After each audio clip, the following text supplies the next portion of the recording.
대법원 2021년 8월 12일 선고 2021다 210195 판결 사건명 손해배상 기 1. 불법 행위로 피해자 소유의 물건이 손괴되어 피해자가 수리에 소요되는 부가가치세까지 부담하여야 하는 경우 피해자가 가해자에게 위 부가가치세를 포함한 수리비만큼의 손해배상을 구할 수 있는지 여부 원칙적 적극 및 위 부가가치세가 부가가치세법 제38조 제1항 제1호의 매입세액에 해당하여 이를 매출세액에서 공제하거나 환급받을 수 있는 경우 피해자가 가해자에게 위 부가가치세 상당의 손해배상을 구할 수 있는지 여부 원칙적 소극 위 법리는 도급인이 수급인을 상대로 하자 보수를 가름하는 손해배상 청구를 하는 경우에도 마찬가지인지 여부 적극 타인의 불법 행위로 인하여 피해자 소유의 물건이 손괴되어 수리를 요하는 경우에 그 수리를 위해서는 피해자가 수리에 소요되는 부가가치세까지 부담하여야 한다면 피해자는 그 부가가치세를 포함한 수리비만큼의 손해를 입었다고 하여 가해자에 대하여 그 배상을 청구할 수 있음이 원칙이다. 그러나 피해자가 부가가치세법상 납세 의무자인 사업자로서 그 수리가 자기의 사업을 위하여 사용하였거나 사용할 목적으로 공급받은 용역에 해당하는 경우에는 위 부가가치세는 부가가치세법 제38조 제1항 제1호 소정의 매입세액에 해당하는 것이어서 피해자가 자기의 매출세액에서 공제하거나 환급받을 수 있으므로 위 부가가치세는 실질적으로는 피해자의 부담으로 돌아가지 않게 되고 따라서 이러한 경우에는 다른 특별한 사정이 없는 한 피해자가 가해자에게 위 부가가치세 상당의 손해배상을 청구할 수 없다. 위의 법리는 도급에 있어서 수급인의 도급공사상 하자로 인하여 도급인이 수급인을 상대로 하자 보수를 가름하는 손해배상 청구를 하는 경우도 마찬가지여서 원칙적으로 도급인이 하자 보수 공사에 소요되는 부가가치세까지 부담하여야 한다면 그 배상을 청구할 수 있다. 그러나 도급인이 부가가치세 과세사업자로서 그 하자 보수에 소요되는 부가가치세를 자기의 매출세액에서 공제하거나 환급받을 수 있는 때에는 그 부가가치세는 실질적으로 도급인의 부담으로 돌아가지 않게 되므로 특별한 사정이 없는 한 도급인이 수급인에게 위 부가가치세 상당의 손해배상을 청구할 수 없다. 2. 도급공사의 하자 보수에 소요되는 부가가치세가 부가가치세법 제39조 제1항 제7호에서 정한 면세사업과 관련된 매입세액 등에 해당하여 부가가치세 면세사업자인 도급인이 이를 자기의 매출세액에서 공제하거나 환급받을 수 없는 경우 도급인이 수급인에게 위 부가가치세 상당의 손해배상을 청구할 수 있는지 여부 적극 및 도급인에게 책임질 수 없는 사유로 부가가치세액의 공제나 환급이 사실상 불가능하게 된 경우 하자 보수를 가름하는 손해배상액에서 위 부가가치세액을 공제할 수 있는지 여부 소극 도급인이 부가가치세 면세사업자로서 그 하자 보수에 소요되는 부가가치세가 부가가치세법 제39조 제1항 제7호에서 규정한 면세사업과 관련된 매입세액 등에 해당하여 이를 자기의 매출세액에서 공제하거나 환급받을 수 없는 때에는 그 부가가치세는 실질적으로 도급인의 부담이 되므로 도급인은 수급인에게 그 부가가치세 상당의 손해배상을 청구할 수 있다. 또한 도급인이 수급인에 대하여 청구할 수 있는 하자 보수를 가름하는 손해배상액에서 부가가치세액 상당을 공제하도록 하는 취지는 도급인이 하자 발생 및 그에 대한 보수 또는 배상으로 인하여 그 이전보다 더 유리하게 되는 불합리를 방지하고자 하는 데 있는 것이므로 현실적으로 도급인이 부가가치세액을 매출세액에서 공제하거나 환급받은 경우뿐만 아니라 그러한 가능성이 있는 경우까지도 포함한다고 할 것이지만 도급인에게 책임지을 수 없는 사유로 부가가치세액의 공제나 환급이 사실상 불가능하게 된 때에는 하자 보수를 가름하는 손해배상액에서 이를 공제할 것은 아니다. 3. 건설공사에 관한 도급계약이 상행위에 해당하는 경우 수급인의 하자 담보 책임의 소멸시효 기간 5년 및 그 기산점. 건설공사에 관한 도급계약이 상행위에 해당하는 경우 그 도급계약에 근거한 수급인의 하자 담보 책임은 상법 제64조 본문에 의하여 원칙적으로 5년의 소멸시효에 걸리고 그 소멸시효 기간은 민법 제166조 제1항에 따라 그 권리를 행사할 수 있는 때인 하자가 발생한 시점부터 진행하는 것이 원칙이나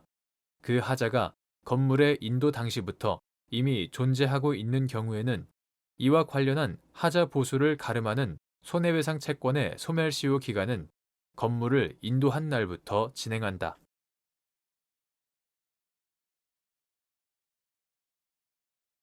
대법원 2021년 8월 12일 선고 2021-230-991 판결 사건명 소유권 말소 등기 1. 국가나 지방자치단체가 취득 시효의 완성을 주장하는 토지의 취득 절차에 관한 서류를 제출하지 못하고 있다는 사유만으로 자주 점유의 추정이 번복되는지 여부. 소급.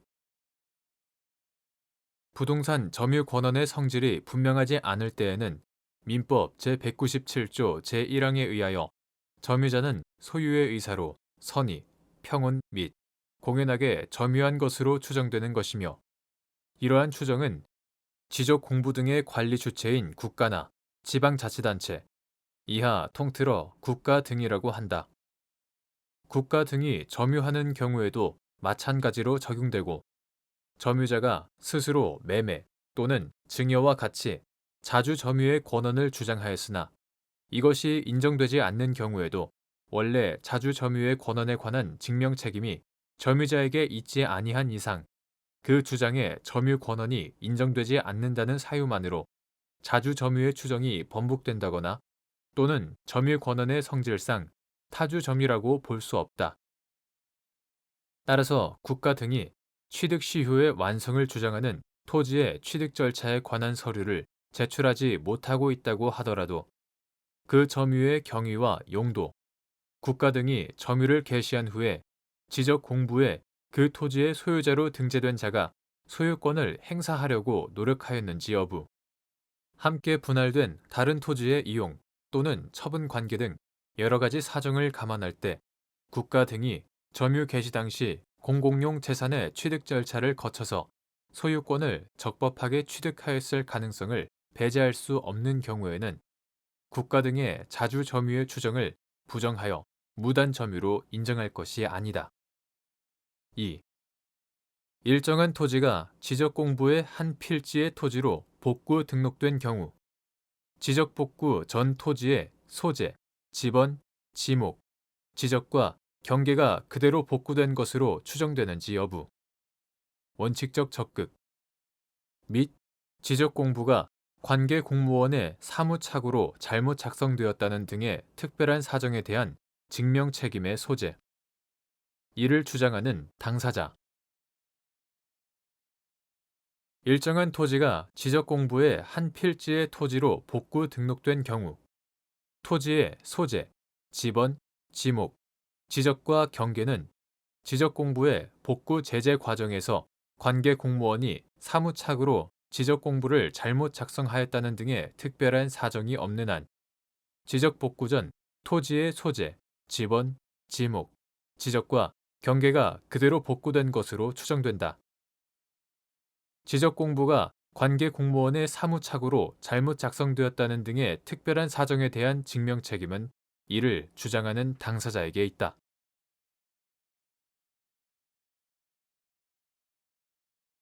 대법원 2021년 8월 13일자 2021-5663 결정 사건명 회생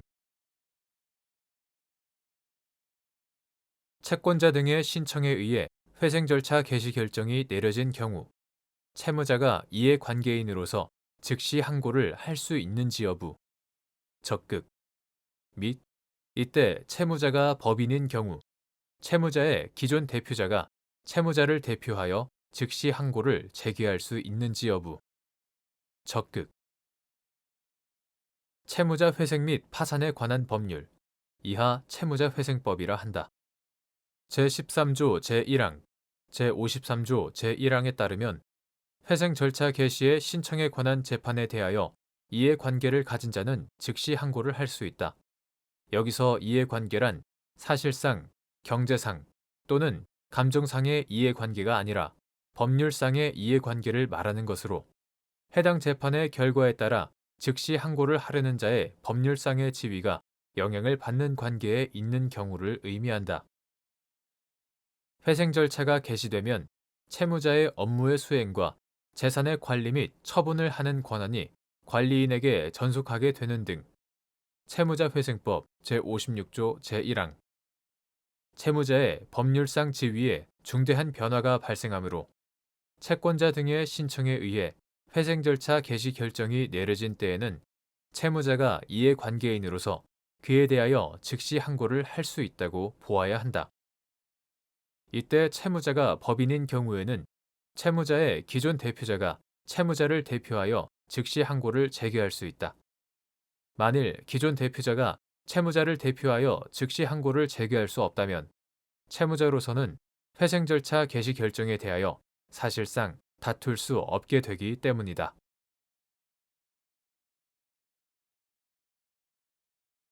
대법원 2021년 8월 19일 선고 2017다 56226 판결 사건명 임금 1. 통상임금의 의의 및 통상임금의 개념적 징표로서 고정성의 의미 근로기준법이 연장, 야간, 휴일 근로에 대한 가산임금 등의 산정 기준으로 규정하고 있는 통상임금은 근로자가 소정 근로 시간에 통상 제공하는 근로인 소정 근로의 대가로 지급하기로 약정한 금품으로서 정기적, 일률적, 고정적으로 지급되는 임금을 말한다. 여기서 고정성이란 근로자가 임의의 날에 소정 근로를 제공하면 업적, 성과, 기타 추가 조건의 충족 여부와 관계없이 당연히 지급될 것이 예정되어 있는 성질을 의미한다. 2. 갑 주식회사가 노동조합과 매년 임금 협상을 하면서 기본급 등에 관한 임금 인상 합의가 기준일을 지나서 이루어지는 경우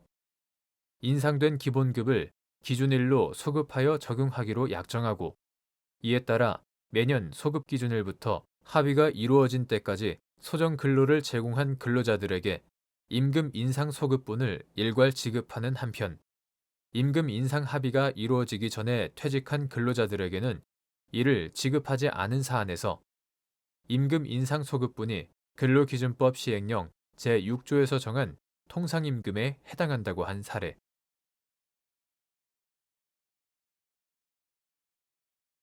대법원 2021년 8월 19일 선고 2017다 230338 판결 사건명 소유권 이전 등기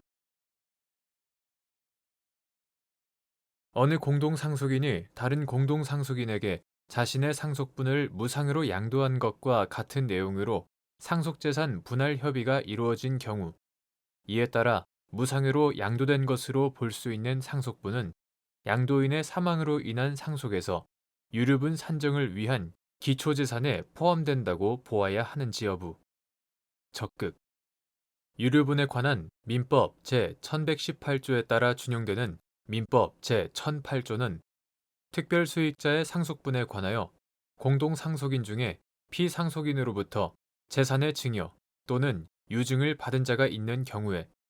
그 수증 재산이 자기의 상속분에 달하지 못한 때에는 그 부족한 부분의 한도에서 상속분이 있다 라고 정하고 있다. 공동상속인 중에 피상속인으로부터 재산의 생전 증여로 민법 제1008조의 특별 수익을 받은 사람이 있으면 민법 제1114조가 적용되지 않으므로 그 증여가 상속개 시 1년 이전의 것인지 여부 또는 당사자 쌍방이 유류분 권리자의 손해를 가할 것을 알고서 하였는지 여부와 관계없이 증여를 받은 재산이 유류분 산정을 위한 기초재산에 포함된다. 공동상속인이 다른 공동상속인에게 무상으로 자신의 상속분을 양도하는 것은 특별한 사정이 없는 한 유류분에 관한 민법 제1008조의 증여에 해당하므로 그 상속분은 양도인의 사망으로 인한 상속에서 유류분 산정을 위한 기초재산에 포함된다. 위와 같은 법리는 상속재산 분할 협의의 실질적 내용이 어느 공동상속인이 다른 공동상속인에게 자신의 상속분을 무상으로 양도하는 것과 같은 때에도 마찬가지로 적용된다. 따라서 상속재산 분할 협의에 따라 무상으로 양도된 것으로 볼 수 있는 상속분은 양도인의 사망으로 인한 상속에서 유류분 산정을 위한 기초재산에 포함된다고 보아야 한다.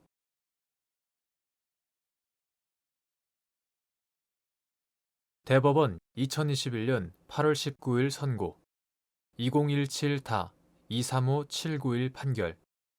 사건명 유류분 반환 청구 공동상속인 중 특별 수익을 받은 유류분 권리자의 유류분 부족액을 산정할 때 유류분액에서 공제하여야 하는 순상속분액을 산정하는 방법. 유류분 제도는 피상속인의 재산처분 행위로부터 유족의 생존권을 보호하고 법정 상속분의 일정 비율에 해당하는 부분을 유류분으로 산정하여 상속인의 상속재산 형성에 대한 기여와 상속재산에 대한 기대를 보장하는 데 입법 취지가 있다. 유류분에 관한 민법 제1118조에 의하여 준용되는 민법 제1008조는 공동상속인 중에 피상속인으로부터 재산의 증여 또는 유증을 받은 자가 있는 경우에 그 수증 재산이 자기의 상속분에 달하지 못한 때에는 그 부족한 부분의 한도에서 상속분이 있다라고 규정하고 있다. 이는 공동상속인 중 피상속인으로부터 재산의 증여 또는 유증을 받은 특별 수익자가 있는 경우에 공동상속인들 사이에 공평을 기하기 위하여 그 수증재산을 상속분의 선급으로 다루어 구체적인 상속분을 산정함에 있어 이를 참작하도록 하려는 데 취지가 있다. 이러한 유류분 제도의 입법 취지와 민법 제1008조의 내용 등에 비추어 보면 공동상속인 중 특별 수익을 받은 유류분 권리자의 유류분 부족액을 산정할 때에는 유류분액에서 특별 수익액과 순상속분액을 공제하여야 하고 이때 공제할 순상속분액은 당해 유류분 권리자의 특별 수익을 고려한 구체적인 상속분에 기초하여 산정하여야 한다.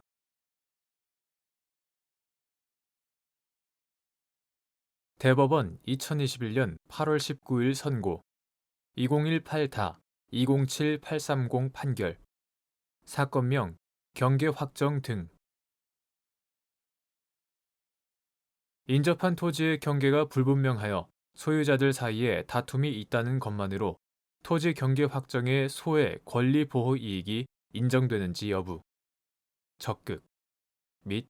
여기서 인접한 토지의 경계가 사실상 불분명하여 다툼이 있는 경우의 의미 토지 경계 확정의 소에서 법원이 경계를 확정하는 방법 토지 경계 확정의 소는 인접한 토지의 경계가 사실상 불분명하여 다툼이 있는 경우 재판으로 그 경계를 확정해 줄 것을 구하는 소로서 토지 소유권의 범위의 확인을 목적으로 하는 소와는 달리 인접한 토지의 경계가 불분명하여 그 소유자들 사이에 다툼이 있다는 것만으로 권리 보호 이익이 인정된다. 여기서 인접한 토지의 경계가 사실상 불분명하여 다툼이 있는 경우에는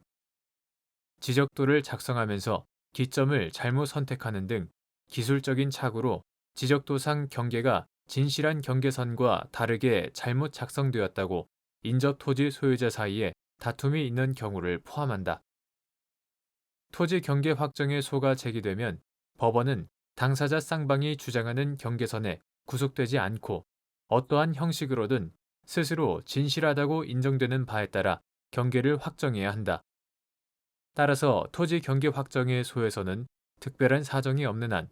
원고가 주장하는 경계가 인정되지 않더라도 청구의 전부 또는 일부를 기각할 수 없다.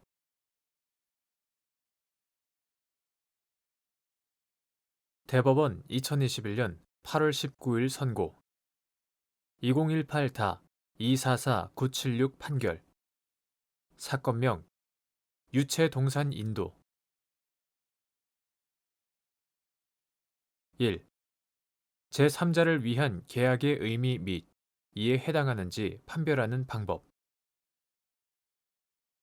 제3자를 위한 계약은 통상의 계약이 그 효력을 당사자 사이에서만 발생시킬 의사로 체결되는 것과는 달리 계약 당사자가 자기들 명의로 체결한 계약에 의하여 제3자로 하여금 직접 계약 당사자의 일방에 대하여 권리를 취득하게 하는 것을 목적으로 하는 계약이다. 어떤 계약이 제3자를 위한 계약에 해당하는지 여부는 당사자의 의사가 그 계약에 의하여 제3자에게 직접 권리를 취득하게 하려는 것인지에 관한 의사 해석의 문제로서 이는 계약 체결의 목적, 계약에서의 당사자 행위의 성질, 계약으로 인하여 당사자 사이 또는 당사자와 제3자 사이에 생기는 이해득실, 거래 관행, 제3자를 위한 계약 제도가 갖는 사회적 기능 등 재반 사정을 종합하여 계약 당사자의 의사를 합리적으로 해석함으로써 판별할 수 있다. 2. 민법 제548조 제1항 단서에서 정한 계약 해제에 소급표가 제한되는 제3자의 의미 제3자를 위한 계약에서 낙약자와 요약자 사이의 법률 관계, 기본 관계, 법률 관계에 기초하여 수익자가 요약자와 원인 관계, 대가 관계, 원인 관계를 맺음으로써 해제 전에 새로운 이해 관계를 갖고 그에 따라 등기, 인도 등을 맞춰 권리를 취득한 경우 수익자가 민법 제548조 제1항 단서에서 정한 제3자에 해당하는지 여부 적극 계약이 적법하게 해제되면 그 효력이 소급적으로 소멸하므로 그 계약상 의무에 기하여 실행된 급부는 원상 회복을 위하여 부당 이득으로 반환되어야 하고 그 계약의 이행으로 변동이 되었던 물권은 당연히 그 계약이 없었던 상태로 복귀한다. 민법 제548조 제1항 본문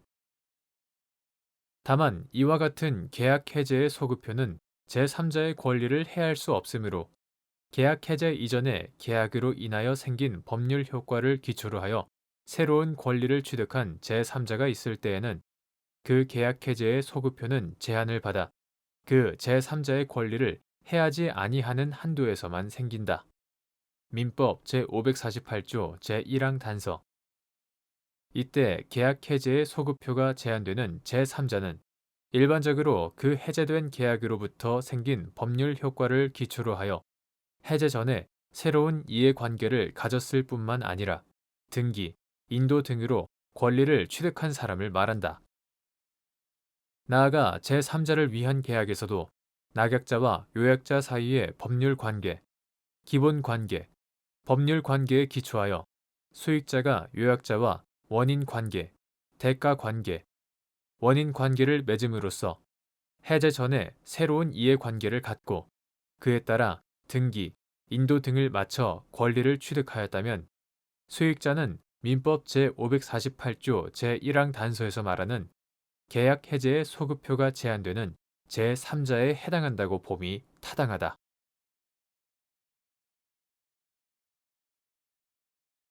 대법원 2021년 8월 19일 선고 2018-258074 판결 사건명 수수료 반환 상행위인 계약의 무효로 인한 부당이득 반환 청구권의 소멸 시효 기간 10년 부당이득 반환 청구권이 상행위인 계약에 기초하여 이루어진 급부 자체의 반환을 구하는 것으로서 법률 관계를 상거래 관계와 같은 정도로 신속하게 해결할 필요성이 있는 경우,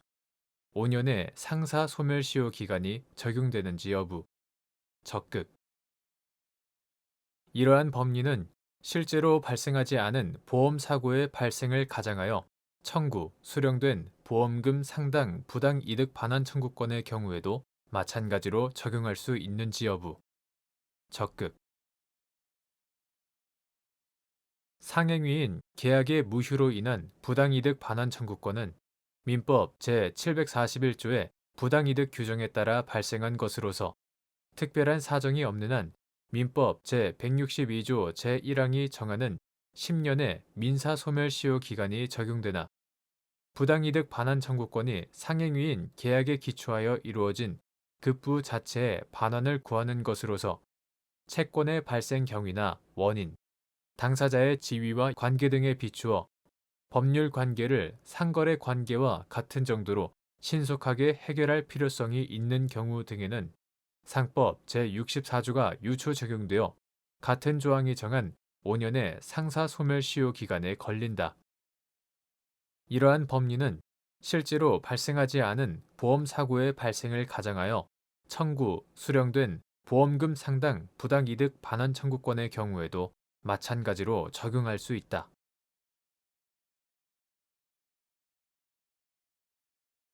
대법원 2021년 8월 19일 선고 2018다 270876 판결 사건명 손해배상 산 1. 사용자가 근로계약에 수반되는 신의칙상의 부수적 의무로서 근로자의 안전에 대한 보호 의무를 부담하는지 여부, 적극, 및 이를 위반하여 근로자가 손해를 입은 경우 손해배상 책임을 지는지 여부, 적극. 사용자는 근로계약에 수반되는 신의칙상의 부수적 의무로서 근로자가 노무를 제공하는 과정에서 생명, 신체, 건강을 해치는 일이 없도록 인적, 물적 환경을 정비하는 등 필요한 조치를 강구하여야 하는 보호 의무를 부담하고 이러한 보호 의무를 위반하여 근로자가 손해를 입었다면 이를 배상할 책임을 진다. 2. 근로계약상 보호의무 위반에 따른 근로자의 손해배상 청구권에 대하여 10년의 민사소멸시효 기간이 적용되는지 여부, 원칙적 적극. 상법 제64조에서 5년의 상사시효를 정하는 것은 대량, 정형, 신속이라는 상거래 관계 특성상 법률 관계를 신속하게 해결할 필요성이 있기 때문이다. 사용자가 상인으로서 영업을 위하여 근로자와 체결하는 근로계약이 보조적 상행위에 해당하더라도 사용자가 근로계약에 수반되는 신의칙상의 부수적 의무인 보호 의무를 위반하여 근로자에게 손해를 입힘으로써 발생한 근로자의 손해배상 청구와 관련된 법률 관계는 근로자의 생명, 신체, 건강 침해 등으로 인한 손해의 전부에 관한 것으로서 그 성질상 정형적이고 신속하게 해결할 필요가 있다고 보기 어렵다. 따라서 근로계약상 보호 의무 위반에 따른 근로자의 손해배상 청구권은 특별한 사정이 없는 한 10년의 민사소멸시효 기간이 적용된다고 봄이 타당하다.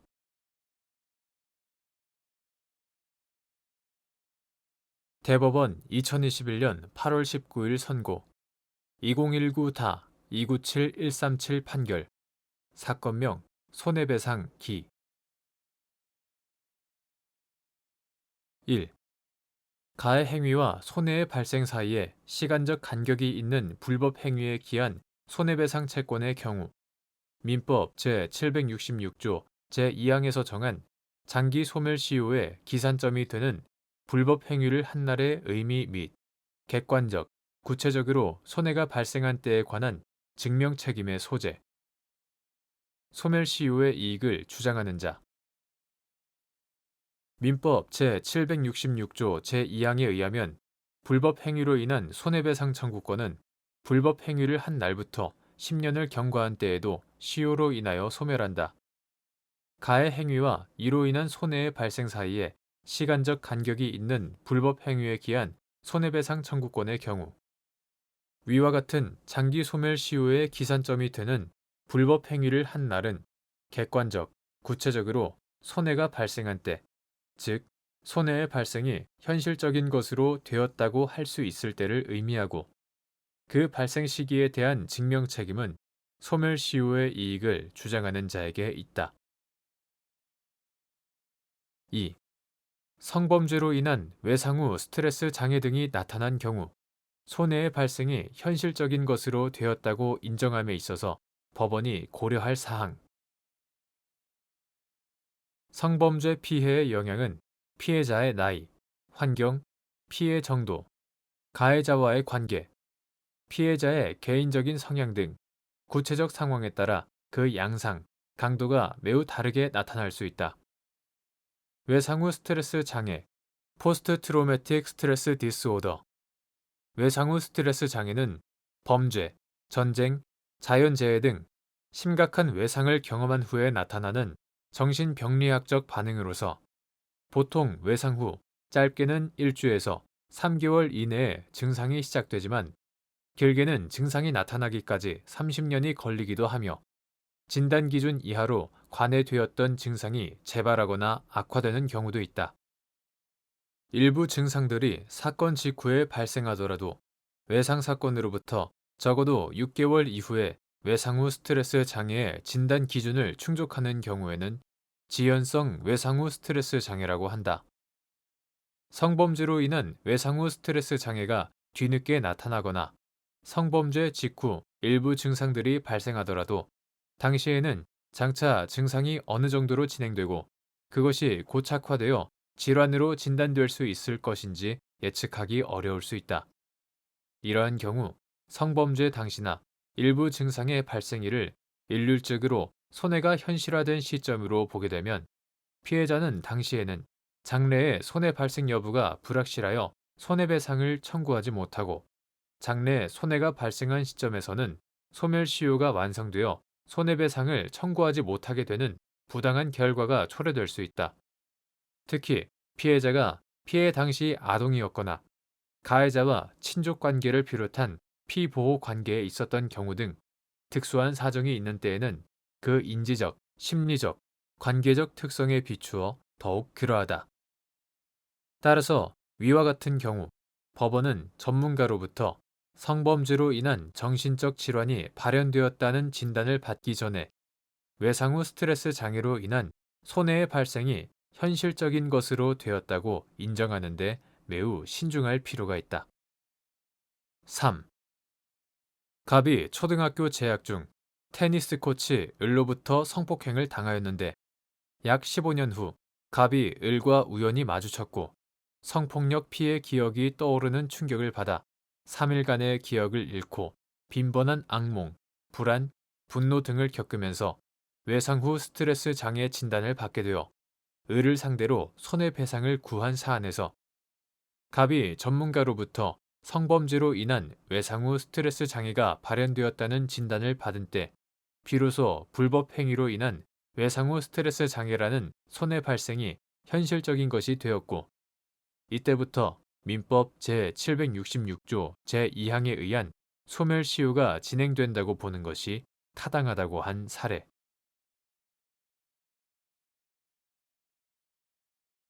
대법원 2021년 8월 19일 선고 2020-266375 판결 사건명 손실보상금 1. 토지 위에 식재된 임목은 토지에 부합하는지 여부 원칙적 적극 부동산의 소유자는 그 부동산에 부합한 물건의 소유권을 취득하지만 타인의 권한에 의하여 부속된 것은 그러하지 아니하다.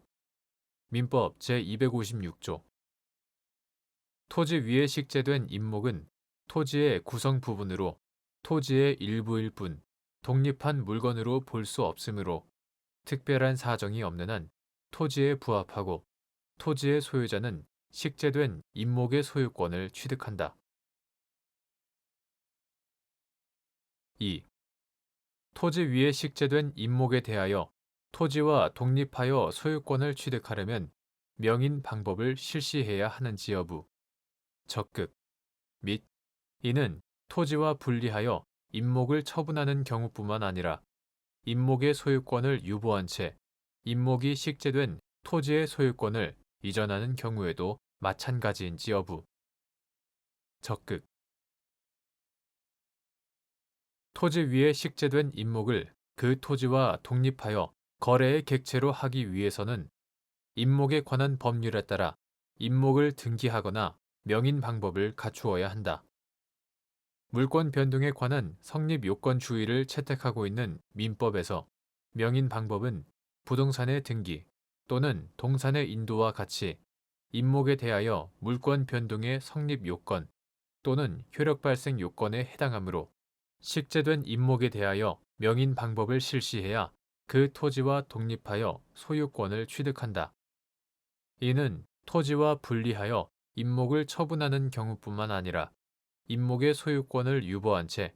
임목이 식재된 토지의 소유권을 이전하는 경우에도 마찬가지이다.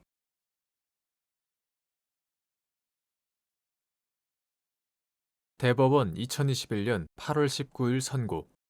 2020-285406 판결 사건명 주주총회 결의 무효 확인 등 상법 제385조 제1항에서 해임 대상으로 정하고 있는 이사회, 임기 만료 후 이사로서의 권리 의무를 행사하고 있는 퇴임 이사가 포함되는지 여부. 소극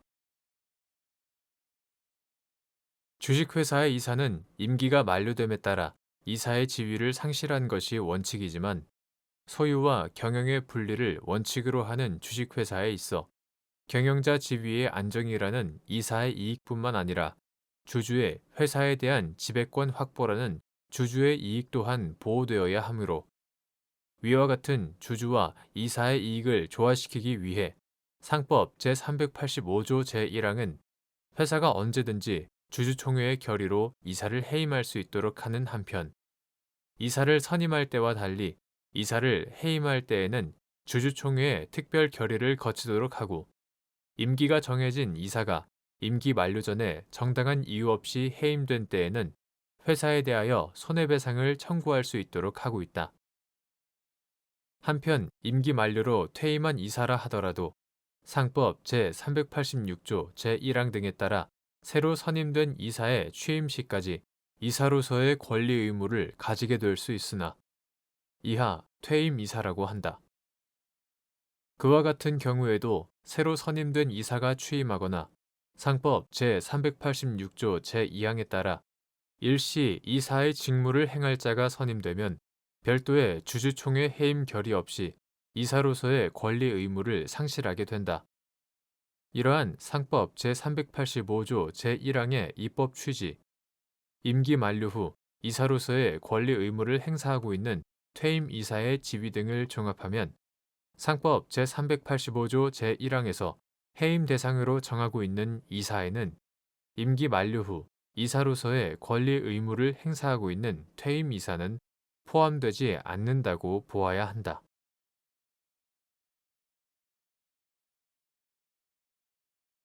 대법원 2021년 8월 19일 선고 2021-53 판결 사건명 건물 등 철거 1. 교도소, 구치소 또는 국가경찰관서의 유치장에 수감된 당사자에 대하여 민사소송법 제185조나 제187조에 따라 종전에 송달받던 장소로 발송 송달을 한 경우 적법한 송달의 효력을 인정할 수 있는지 여부. 소극 민사소송법 제182조는 교도소, 구치소 또는 국가경찰관서의 유치장에 체포, 구속 또는 유치된 사람에게 할 송달은 교도소, 구치소 또는 국가경찰관서의 장에게 하도록 규정하고 있으므로 수감된 당사자에 대한 송달을 교도소장 등에게 하지 않고 당사자의 종전 주소나 거소로 한 것은 부적법한 송달로서 무효이고 이는 법원이 서류를 송달받을 당사자가 수감된 사실을 몰랐거나 수감된 당사자가 송달의 대상인 서류의 내용을 알았다고 하더라도 마찬가지이다. 따라서 수감된 당사자에 대하여 민사소송법 제185조나 제187조에 따라 종전에 송달받던 장소로 발송 송달을 하였더라도 적법한 송달의 효력을 인정할 수 없다. 2. 항소심 소송 계속 중 원고 갑이 구속되어 구치소에 수감되었으나 법원에 그 사실을 밝히거나 수감된 장소를 신고하지 아니하였고 이에 법원이 갑에 대하여 종전에 송달받던 장소로 등기우편에 의한 발송 송달의 방법으로 변론 재개 기일 통지서를 송달한 사안에서 위 변론 재개 기일 통지서의 발송 송달은 적법한 송달로서의 효력을 가질 수 없다고 한 사례.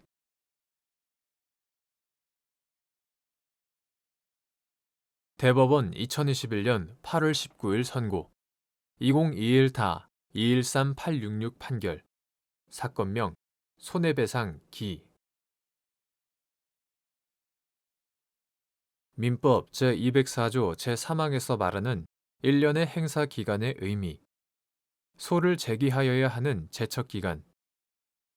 행사 기간의 의미 및 점유를 침탈당한 자가 본권인 유치권 소멸에 따른 손해배상 청구권을 행사하는 경우 위 조항이 적용되는지 여부 소급 민법 제204조에 따르면 점유자가 점유의 침탈을 당한 때에는 그 물건의 반환 및 손해의 배상을 청구할 수 있고 제1항 위 청구권은 점유를 침탈당한 날부터 1년 내에 행사하여야 하며 제3항 여기서 말하는 1년의 행사 기간은 제척 기간으로서 소를 제기하여야 하는 기간을 말한다. 그런데 민법 제204조 제3항은 본권 침해로 발생한 손해배상 청구권의 행사에는 적용되지 않으므로 점유를 침탈당한 자가 본권인 유치권 소멸에 따른 손해배상 청구권을 행사하는 때에는 민법 제204조 제3항이 적용되지 아니하고 점유를 침탈당한 날부터 1년 내에 행사할 것을 요하지 않는다.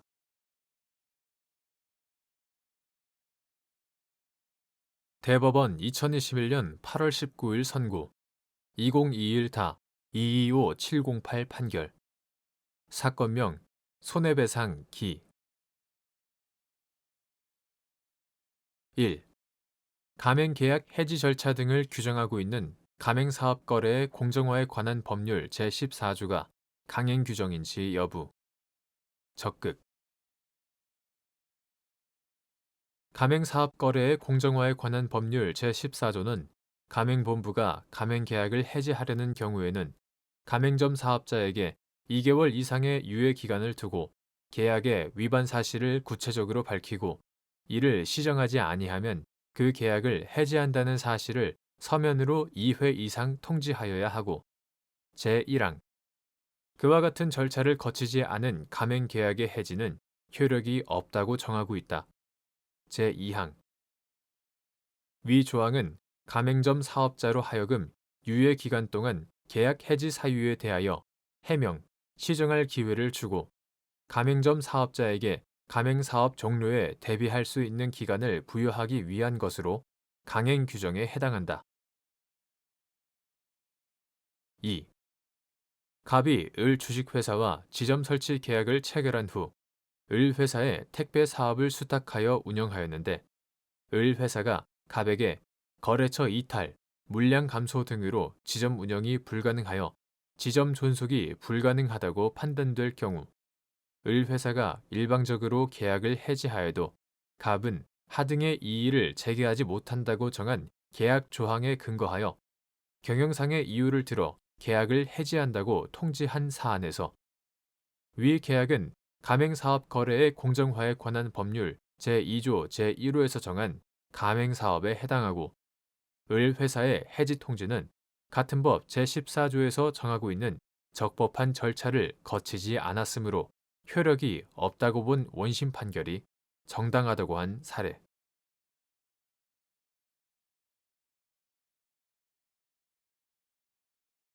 대법원 2021년 8월 19일 선고 2021다 228745 판결.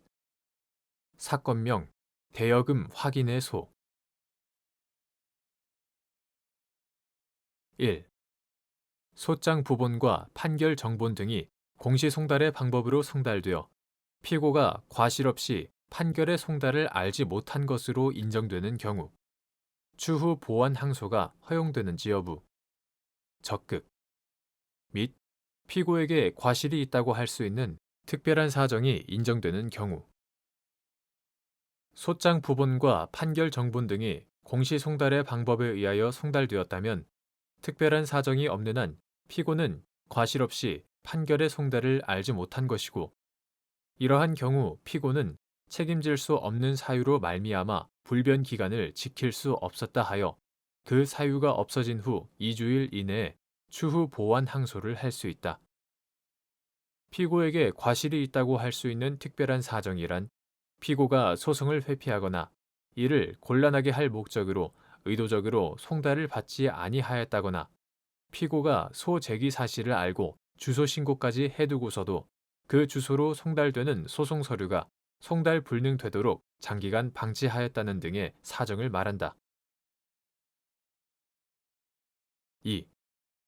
제1심 법원이 소장 부본과 변론 기일 통지서를 공시 송달의 방법으로 피고에게 송달한 후 피고의 휴대전화번호로 전화하여